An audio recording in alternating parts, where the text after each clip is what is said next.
ගොඩක් ආදරෙන් ඔයාලා හැමෝම අපේ channel එකට පිළිගන්නවා. අද කියලා දෙන්නේ කකුලෝ ව්‍යංජනයක් රසට උයා ගන්න විදිය. ඉතින් ඔයා අලුත් කෙනෙක් නම් channel එක subscribe කරන්න.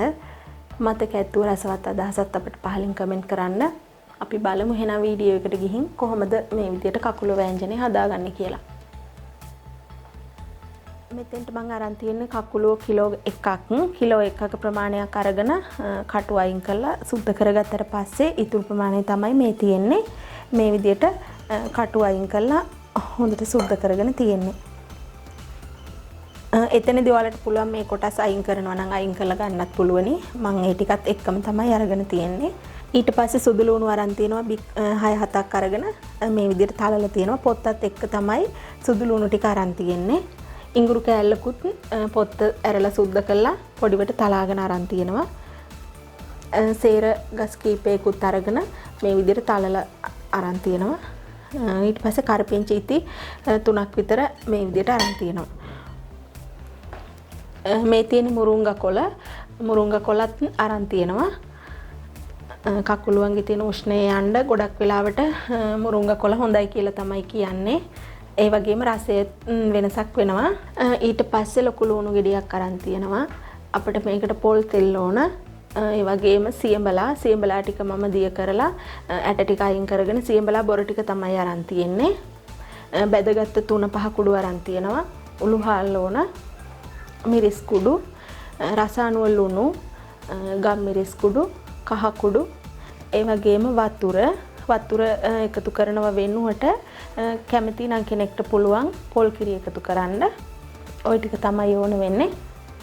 මේ විදිහට වළඳක් රත් වෙන්න තියලා රත් වුණාට පස්සේ අපි පොල් තෙල් එකතු කරනවා. පොල් තෙල් Tamanට කැමති ප්‍රමාණයක් එකතු කරගන්න. තෙල් ටික රත් වෙනකොට තලාගත් ඉඟුරු සුදු ලුණු සේර කෑල්ල මම එකතු කරා. ඊට පස්සේ කරපිංචි ටික ලුණු ටිකත් එකතු කරනවා.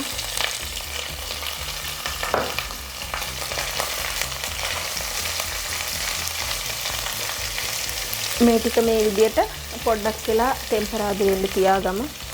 මේ විදියට ටෙම්පරාදු වීගෙන එනකොට මල්ලිපේ ගින්දර ටිකක් අඩු කරගෙන 3-5 වර්ග ටික එකතු කරගන්න තමයි හදන්නේ.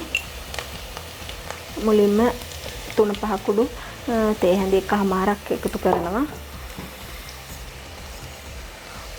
උණු හාල් තේ හැඳි 2ක් විතර එකතු කරනවා.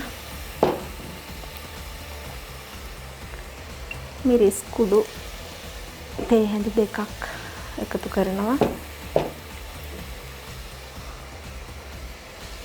ගම් මිරිස් කුඩු තේ හැඳි එකමාරක්. කහ කුඩු අපට උවමනා ප්‍රමාණයට එකතු කරගන්න පුළුවනි.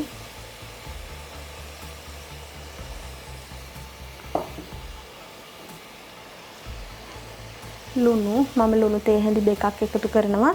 පස්සේ නැවත එකතු කරගන්න බලාගෙන මේ විදිහට මේක චුට්ටක් කලවම් කරගෙන අපේ කකුලුව ටිකත් එකතු කරගන්න ඕනේ.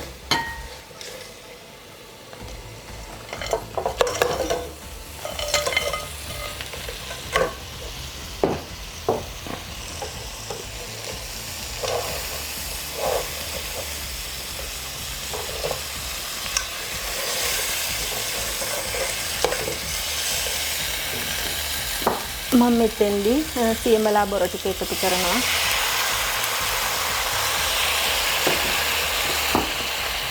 ඒ වගේම අපේ මුරුංගා කොළ ටික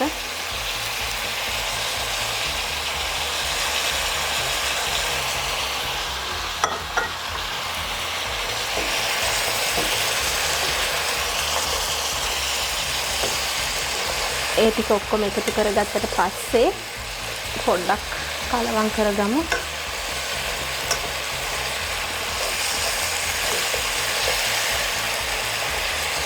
මම මේ විදිහට කලවම් කරගෙන විනාඩි 3ක් විතර වහලා උයා ගන්නවා. විනාඩි 3කින් විතර බලමු.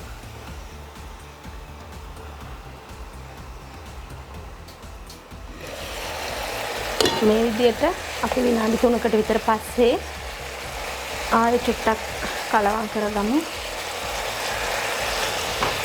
මේ විදියට පාට වෙනස් වෙලා තැඹිලි පාට වෙලා හොඳට කැම්බීගෙන එනවා මේ වෙලාවේදී.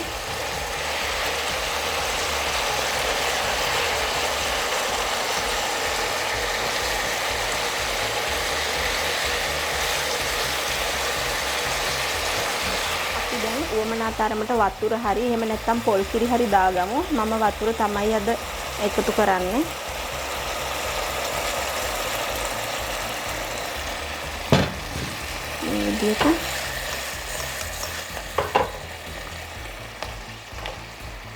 අපිට හොදි වුමනා තරමට අපි වතුර එකතු කරගන්න ඕනේ.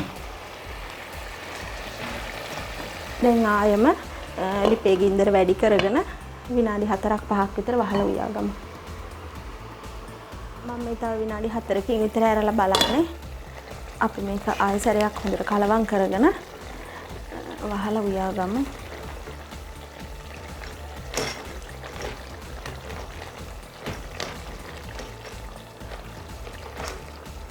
මේ විදිහට කලවම් කරගෙන ගින්දර තරමක් අඩු කරගෙන ලිපේ ඒ කියන්නේ ගොඩක් සැරට ගින්දර දාන්න නැතුව මධ්‍යම ප්‍රමාණයට වගේ තියාගෙන තව විනාඩි 7-8ක් අපි උයාගමු. මම මේ බලන්න විනාඩි 10ක් විතර ගියාට පස්සේ ලුණු ප්‍රමාණය කොහොමද ඇද්ද කියලා බලලා මදි නම් චුට්ටක් මේ වෙලාවේදී එකතු කරන්න පුළුවනි. හොඳ සුවඳක් එනවා. හොඳට දැන් අපේ කකුලුව මාළුව ඉදිලා තියෙන්නේ. මම මේ වෙලාවේදී ලිප ඔෆ් කරගන්නවා. ඉතින් ඔයාලත් මේ විදියට රසවත් කකුලුව ව්‍යංජනයක් හදලා රස බලන්න. මේ වගේම තවත් අලුත් වීඩියෝ එකකින් ආයෙ හමු වෙමු.